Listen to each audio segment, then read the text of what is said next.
மாமன்னர் திருமலை நாயக்கரின் 441வது பிறந்தநாளையொட்டி மதுரை திருமலை நாயக்கர் மஹாலில் உள்ள அவரது திருவுருவ சிலைக்கு வணிக வரி மற்றும் பதிவுத்துறை அமைச்சர் மூர்த்தி மாலை அணிவித்து மரியாதை செலுத்தினார். உடன் மதுரை மாநகராட்சி மேயர் இந்திராணி பொன்வசந்த், நாடாளுமன்ற உறுப்பினர் வெங்கடேசன், மாவட்ட வருவாய் அலுவலர் சக்திவேல் உள்ளிட்ட பலர் உடனிருந்தனர்.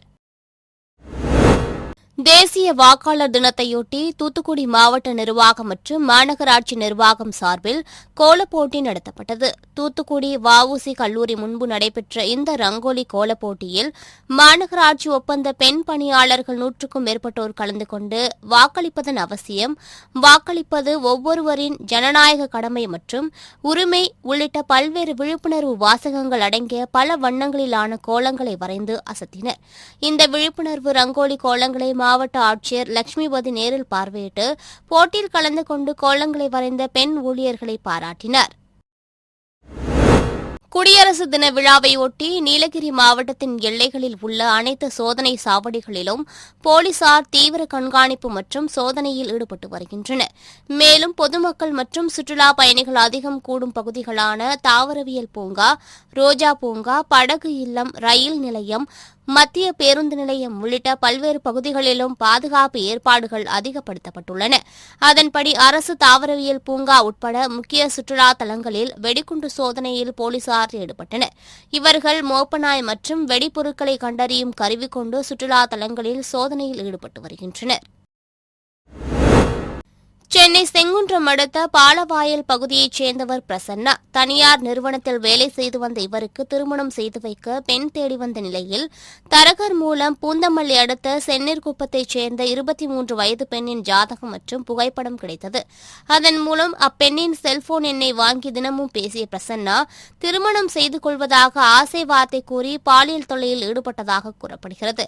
பின்னர் திருமணம் செய்ய மறுத்துவிட்ட நிலையில் பாதிக்கப்பட்ட பெண் பூந்தமல்லி அனைத்து மகளிர் போலீஸ் நிலையத்தில் புகார் அளித்துள்ளார். இந்த புகாரின் பேரில் வழக்கு பதிவு செய்த மகளிர் போலீசார் பிரசன்னாவை கைது செய்து சிறையில் அடைத்தனர். திருச்சி டிவிஎஸ் டோல்கேட்டில் அமைக்கப்பட்டுள்ள முன்னாள் முதலமைச்சர் கலைஞரின் திருவுருவ சிலையை அமைச்சர்கள் கே.என். நேரு, அன்பில் மகேஷ் பொய்யாமொழி முன்னிலையில் இளைஞர் நலன் மற்றும் விளையாட்டுத்துறை அமைச்சர் உதயநிதி ஸ்டாலின் சென்னையிலிருந்து காணொலி காட்சி வாயிலாக திறந்து வைத்தார். இந்நிகழ்ச்சியில் சட்டமன்ற உறுப்பினர் இனிகோ இருதயராஜ், அப்துல் சமது, மாநகர செயலாளரும் மேயருமான அன்பழகன், துணை மேயர் திவ்யா உள்ளிட்ட பலர் கலந்து கொண்டனர். மொழிப்போர் தியாகிகளின் தினத்தையொட்டி அரியலூர் மாவட்டம் கீழப்பள்ளூரில் உள்ள மொழிப்போர் தியாகி சின்னசாமி சிலைக்கு திமுக சார்பில் மாலை அணிவித்து மரியாதை செலுத்தும் நிகழ்ச்சி நடைபெற்றது. இதில் போக்குவரத்துத்துறை அமைச்சர் எஸ். சிவசங்கர் தலைமையில் மொழிப்போர் தியாகி சின்னசாமி சிலைக்கு மாலை அணிவித்து மலர் வளையம் வைத்து மரியாதை செலுத்தப்பட்டது. தேசிய வாக்காளர் தினத்தையொட்டி சிவகங்கை மாவட்டத்தில் அரண்மனை வாசல் முன்பிருந்து வாக்காளர்களுக்கு விழிப்புணர்வு ஏற்படுத்தும் வகையில் விழிப்புணர்வு பேரணி நடைபெற்றது. இந்த பேரணியை மாவட்ட ஆட்சியர் ஆஷா அஜித் துவக்கி வைத்தார். இந்த பேரணி சிவகங்கையில் முக்கிய வீதிகளில் ஊர்வலமாக வந்து சிவகங்கை மாவட்ட ஆட்சியர் அலுவலகத்தில் நிறைவடைந்தது. இதில் மாவட்ட வருவாய் அலுவலர் மோகனசந்திரன், சிவகங்கை வருவாய் கோட்டாட்சியர் சுகிதா மற்றும் பள்ளி கல்லூரி மாணவர்கள், பொதுமக்கள் என ஏராளமானோர் கலந்து கொண்டனர். திருவாரூர் மாவட்டம் மன்னார்குடியில் உள்ள தனியார் பள்ளியில் 39வது விளையாட்டு விழா நடைபெற்றது. இதில் மன்னார்குடி காவல் துணை கண்காணிப்பாளர் அஸ்வத் கலந்து கொண்டு தேசிய கொடியேற்றி மாணவர்கள் கொண்டு வந்த தீபச்சூடர் ஏற்றி வைத்து சமாதான புறாவை பறக்கவிட்டு மாணவ மாணவியர்களின் அணிவகுப்பை துவக்கி வைத்தார். இந்த விழாவில் மாணவ மாணவியர்கள் சுதந்திர போராட்ட தலைவர்கள் மகாத்மா காந்தி, ஜவஹர்லால் நேரு, இந்திரா காந்தி, முன்னாள் குடியரசுத் தலைவர் ஏ.பி.ஜே. அப்துல் கலாம் உள்ளிட்ட தலைவர்களைப் போல் வேடமணிந்து பார்வையாளர்களை கவர்ந்தனர். பின்னர் எல்கேஜி முதல் 10ஆம் வகுப்பு வரை உள்ள மாணவ மாணவியர் 4 குழுக்களாக பிரிக்கப்பட்டு 100 மீட்டர், 200 மீட்டர், 400 மீட்டர் தொடர் ஓட்டம், குண்டெறிதல் உள்ளிட்ட பல்வேறு விளையாட்டுப் போட்டிகள் நடைபெற்றது. இப்போட்டியில் வெற்றி பெற்ற மாணவ மாணவியர்களுக்கு பரிசுகளுடன் கூடிய பதக்கங்கள் வழங்கப்பட்டது. பின்னர் பார்வையாளர்களை கவரும் வகையில் மாணவ மாணவியர்களின் ஆடல் பாடல் உள்ளிட்ட கலை நிகழ்ச்சிகள் நடைபெற்றது. திருப்பூர் மாவட்டம் பல்லடம் தனியார் தொலைக்காட்சி செய்தியாளர் மீது மர்ம நபர்கள் கொலைவெறி தாக்குதல் நடத்திய சம்பவத்தை கண்டித்தும் முன்கூட்டியே உரிய தகவல் தெரிவித்தும் உரிய நடவடிக்கை எடுக்காத காவல்துறையை கண்டித்தும் நாகை புதிய பேருந்து நிலையத்தில் மாவட்ட பத்திரிகையாளர்கள் கருப்பு பட்டை அணிந்து கண்டன ஆர்ப்பாட்டத்தில் ஈடுபட்டனர். அப்போது கடமை தவறிய காவல்துறை அதிகாரிகள் மீது நடவடிக்கை எடுக்க வலியுறுத்தியும் படுகாயமடைந்து சிகிச்சை பெற்று வரும் செய்தியாளர் நேசப்பிரபுவுக்கு உயர் சிகிச்சை அளிக்க தமிழக அரசு நடவடிக்கை எடுக்க வேண்டும் என வலியுறுத்தினர். இந்த ஆர்ப்பாட்டத்தில் பத்திரிகையாளர் மட்டுமின்றி தமிழ்நாடு அரசு ஊழியர் சங்க மாவட்ட செயலாளர் அன்பழகன், இந்திய தேசிய மீனவர் சங்க தலைவர் ராஜேந்திரன், காவிரி கடைமடை விவசாயிகள் சங்கம் தலைவர் தமிழ்ச்செல்வன் உள்ளிட்டோர் பங்கேற்று கண்டன கோஷங்களை எழுப்பி கண்டன உரையாற்றினர். சென்னை பூந்தமல்லியில் உள்ள அறிஞர் அண்ணா அரசு மேல்நிலைப் பள்ளியில் 1000க்கும் மேற்பட்ட மாணவர்கள் பயின்று வருகின்றனர். இப்பள்ளியில் பயிலும் சில மாணவர்கள் இன்ஸ்டா, பேஸ்புக் லைக் மோகத்தில் பேருந்து மேற்கூரை மீது ஏறுவது உள்ளிட்ட பல்வேறு செயல்களில் ஈடுபட்டு அதனை சமூக வலைதளத்தில் பதிவிட்டு வருகின்றனர். இந்நிலையில் பூந்தமல்லி பேருந்து நிலையத்திலிருந்து புறப்பட தயாரான பேருந்து ஒன்றின் மீது ஏறி மாணவர்கள் சிலர் வீடியோ பதிவு செய்துள்ளனர். நடத்துனர் இதனை கண்டு தனது செல்போனில் படம் பிடித்ததை கண்ட மாணவர்கள் அடித்து ஓடினர். இந்த காட்சிகள் தற்போது சமூக வலைதளத்தில் வைரலாகி வருகிறது. நீலகிரி மாவட்டம் கூடலூர் பகுதி முதுமலை புலிகள் காப்பகம் மற்றும் கேரளா வனப்பகுதியை ஒட்டி உள்ளதால் இப்பகுதியில் வனவிலங்குகள் அதிகம் காணப்படும். இந்நிலையில் கூடலூர் அருகே உள்ள நிலக்கோட்டை கடைவீதியில் ஒற்றை ஆண் காட்டு யானை சாலையில் வந்தது. எதிரே வந்த பொலிரோ வாகனத்தை துரத்தியது. பின்னர் எதிரே வந்த பிக்கப் வாகனத்தை தாக்க முன் வந்ததை அடுத்து பொதுமக்கள் கூச்சலிட்டதால் பிக்கப் வாகனத்தை விட்டுவிட்டு இருசக்கர வாகனத்தை தள்ளிவிட்டு காட்டுக்குள் புகுந்தது. இதனால் அப்பகுதியில் சிறிது நேரம் பரபரப்பு நிலவியது. ஊருக்குள் வரும் காட்டு யானையை அடர்ந்த வனப்பகுதிக்கு விரட்ட வேண்டும் என்று நிலக்கோட்டை பொதுமக்கள் கோரிக்கை விடுத்துள்ளனர்.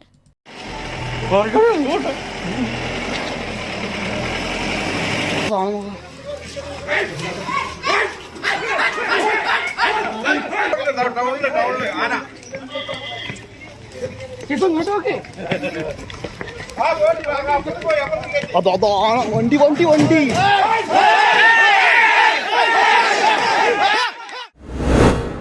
விருதுநகர் மாவட்டம் அருப்புக்கோட்டையில் சமூக நலன் மற்றும் மகளிர் உரிமைத்துறை சார்பில் மாவட்ட ஆட்சியர் ஜெயசீலன் தலைமையில் ஏழை பெண்களுக்கு திருமண உதவியோடு தாலிக்கு தங்கம் வழங்கும் நிகழ்ச்சி நடைபெற்றது. இந்நிகழ்ச்சியில் வருவாய் மற்றும் பேரிடர் மேலாண்மைத்துறை அமைச்சர் KKSSR ராமச்சந்திரன் கலந்து கொண்டு 751 பெண்களுக்கு ரூபாய் 6,63,00,000 மதிப்பிலான திருமண நிதி உதவி மற்றும் தங்க நாணயங்களை வழங்கினார். அதனைத் தொடர்ந்து நிகழ்ச்சியில் பேசிய அவர், முதலமைச்சர் ஸ்டாலின் ஆட்சியில் பெண்களுக்குதான் அதிகமான திட்டங்கள் கொண்டுவரப்பட்டுள்ளதாக பெருமிதம் தெரிவித்தார். தேசிய வாக்காளர் தினத்தையொட்டி நீலகிரி மாவட்டம் குன்னூர் வருவாய்த்துறையினர் மற்றும் பிராவிடன்ஸ் மகளிர் கல்லூரி மாணவிகள் இணைந்து விழிப்புணர்வு பேரணியை நடத்தினர். இதில் மாணவிகள் கையில் பதாகைகளுடன் தேர்தல் குறித்து விழிப்புணர்வு ஏற்படுத்தும் வகையில் கோஷங்கள் எழுப்பியவாறு குன்னூர் சிம்ஸ் பூங்காவிலிருந்து மவுண்ட் ரோடு வழியாக குன்னூர் தீயணைப்பு நிலையம் வரை பேரணி சென்றனர். இந்நிகழ்ச்சியில் குன்னூர் கோட்டாட்சியர் பூஷன்குமார், குன்னூர் வட்டாட்சியர் கனிசுந்தரம் மற்றும் வருவாய்த்துறையினர், காவல்துறையினர், பிராவிடன்ஸ் மகளிர் கல்லூரி மாணவியர்கள் கலந்து கொண்டனர். கிருஷ்ணகிரி மாவட்டம் ஓசூரில் 14வது தேசிய வாக்காளர் தின விழிப்புணர்வு பேரணி நடைபெற்றது. ஓசூர் காமராஜ் காலனி மைதானத்தில் துவங்கிய இந்த பேரணியை ஓசூர் சார் ஆட்சியர் பிரியங்கா கொடியசைத்து துவங்கி வைத்தார். இந்த பேரணியில் வட்டாட்சியர் சுப்பிரமணி, வருவாய்த்துறையினர் மற்றும் மாணவ மாணவியர்கள் கலந்து கொண்டு வாக்காளர் தின விழிப்புணர்வு பதாகைகளை ஏந்தி சென்றனர். பேரணியின் போது சார் ஆட்சியர் பிரியங்கா தெருவோர வியாபாரிகள், கடைக்காரர்கள், பொதுமக்களுக்கு விழிப்புணர்வு துண்டு பிரசுரங்களை வழங்கி வாக்களிப்பதன் அவசியம் குறித்து விழிப்புணர்வை ஏற்படுத்தினர். காமராஜ் காலனியில் துவங்கிய இந்த பேரணி காமராஜ் காலனி, தாலுகா அலுவலக சாலை, நேதாஜி சாலை, ஏரி தெரு உள்ளிட்ட நகரின் முக்கிய சாலைகள் வழியாக சென்று இறுதியில் ஓசூர் சார் ஆட்சியர் அலுவலகத்தில் நிறைவடைந்தது. அங்கு மாணவர்கள் மேளதாளங்கள் இசைத்து கோலாட்டமாடி விழிப்புணர்வு ஏற்படுத்தினர். திருப்பூர் மாவட்டம் பல்லம் தனியார் தொலைக்காட்சி செய்தியாளர் நேசப்பிரபு மீது கொலைவெறி தாக்குதல் நடத்திய நபர்களை கண்டித்து கள்ளக்குறிச்சி மாவட்டம் உளுந்தூர்பேட்டை வட்டாட்சியர் அலுவலகம் முன்பு தமிழ்நாடு பத்திரிகையாளர் சார்பில் ஆர்ப்பாட்டம் நடைபெற்றது. ஆர்ப்பாட்டத்தில் கலந்து கொண்ட அனைவரும் சட்டையில் ஒரு பக்கத்தில் தேசிய கொடியை அணிந்தும் மற்றொரு பக்கத்தில் கருப்பு பேட்ஜ் அணிந்து கொண்டும் பத்திரிகையாளர்களை சுதந்திரமாக செயல்படாமல் தடுக்கும் குண்டர்களை கைது செய்ய வலியுறுத்தியும் பத்திரிகையாளரை தாக்கிய கும்பலை கைது செய்ய வலியுறுத்தியும் அலட்சியமாக இருக்கும் காவல்துறையினரை கண்டித்தும் கண்டன கோஷம் எழுப்பினர். விருதுநகர் அருகே பாவாளி கிராமத்தில் உள்ள காலனி பகுதியைச் சேர்ந்தவர் செல்வம். இவருக்கு சொந்தமான வீட்டில் சட்டவிரோதமாக பட்டாசு தயாரிப்பதற்கு தேவையான மூலப்பொருட்கள் வைத்திருந்ததாக கூறப்படுகிறது. இந்நிலையில் அதே பகுதியைச் சேர்ந்த சின்னராஜ் என்பவர் கம்பி கட்டும் இயந்திரத்தை இயக்கிய பொழுது அதில் உராய்வு ஏற்பட்டு அதிலிருந்து வெளிப்பட்ட தீப்பொறிகள் பட்டாசு தயாரிக்க வைத்திருந்த மூலப்பொருட்கள் மீது பட்டு வெடி விபத்து ஏற்பட்டதாக தெரிகிறது. இதில் சின்ராஜ் படுகாயமடைந்த நிலையில் தகவல் அறிந்து சம்பவ இடத்திற்கு வந்த ஆமத்தூர் போலீசார் அவரை மீட்டு விருதுநகர் அரசு மருத்துவக் கல்லூரி மருத்துவமனையில் சிகிச்சைக்காக அனுப்பி வைத்தனர். மேலும் இந்த வெடி விபத்து சம்பந்தமாக செல்வம் என்பவர் மீது வழக்கு பதிவு செய்து விசாரணை மேற்கொண்டு வருகின்றனர். சென்னை வளசரவாக்கம் அம்பேத்கர் நகர் பகுதியைச் சேர்ந்த கார் ஓட்டுநர் கோதண்டராமன், இவரது மனைவி நிவேதா, இவர்களது 3 வயது மகள் மகிழினி வைரஸ் காய்ச்சலால் பாதிக்கப்பட்டு சென்னை எழும்பூரில் உள்ள குழந்தைகள் நல மருத்துவமனையில் நேற்று அனுமதிக்கப்பட்ட நிலையில் இன்று சிகிச்சை பலனின்றி பரிதாபமாக உயிரிழந்தார். வைரஸ் காய்ச்சலால் உயிரிழந்த சம்பவம் அப்பகுதியில் சோகத்தை ஏற்படுத்தியுள்ளது.